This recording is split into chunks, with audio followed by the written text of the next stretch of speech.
আমি সুপর্ণ। রবিবার কল্যাণী স্টেডিয়ামে কলকাতা লিগের প্রথম ডিভিশনের ম্যাচে মুখোমুখি হয়েছিল মহামারান আর রেনবো।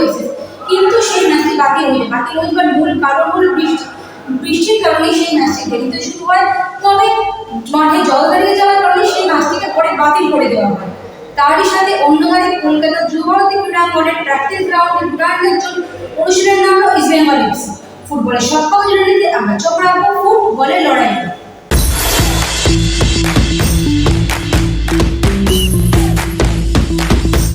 ডুরান্ডের প্রস্তুতি শুরু করে দিল ইস্টবেঙ্গল।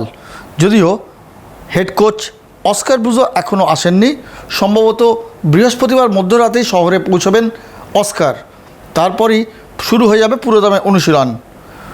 রবিবার অনুশীলনে অবশ্য দেখা গেল কয়েকজন বঙ্গ সন্তানকেও। সৌভিক চক্রবর্তী, দেবজিৎ মজুমদার, সুমন দে এরা অনুশীলন করলেন। ছিলেন গোলকিপার কোচ সন্দীপ নন্দীও। লালিন্ডিকে ও বিপিন সিংকে ঘিরে সকলের মধ্যেই আগ্রহ দেখা গেল।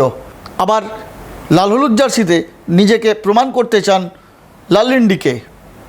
আর বিপিন সিং তিনি এবার মুম্বাই এফসি থেকে ইস্টবেঙ্গলে এসে নিজের ঝলক দেখাতে তৈরি। নতুন হেয়ার স্টাইলে বিপিনবাবু নিজেকে মেলে ধরতেই এখন প্রস্তুত।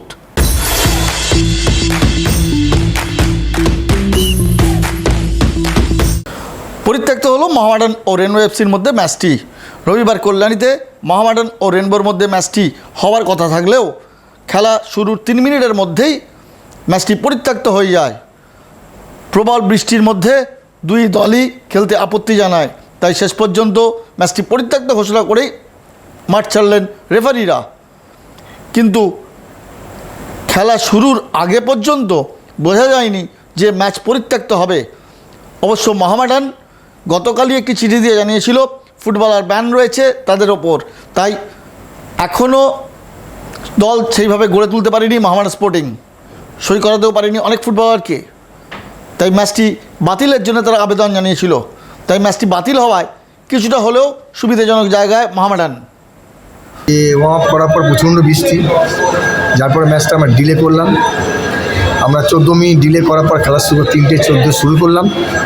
শিডিউল টাইম ছিল 3টে, সেখানে 3:14 শুরু করা হলো। বোর্ড দা টিম ম্যানেজার এবং ক্যাপ্টেনের সঙ্গে কনসাল্ট করে কথা বলে তারপরে ঠিক করা হলো।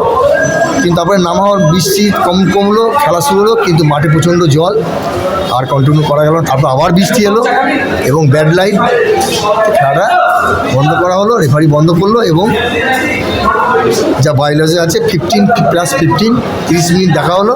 তাতেও এখন যা কন্ডিশন, ব্যাড লাইট কন্ডিশন, মাঠে গ্রাউন্ডে জল, অতএব খেলা আর পুনরায় শুরু করা গেল না।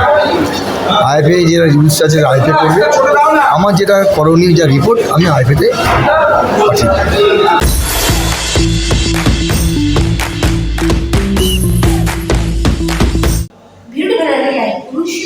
আপনাদের মতামত কমেন্ট করে দেবেন, চ্যানেলটিকে সাবস্ক্রাইব করুন এবং পাশে থাকা বেল আইকনটিকে প্রেস করুন। দেখা হবে আবার পরের ভিডিও।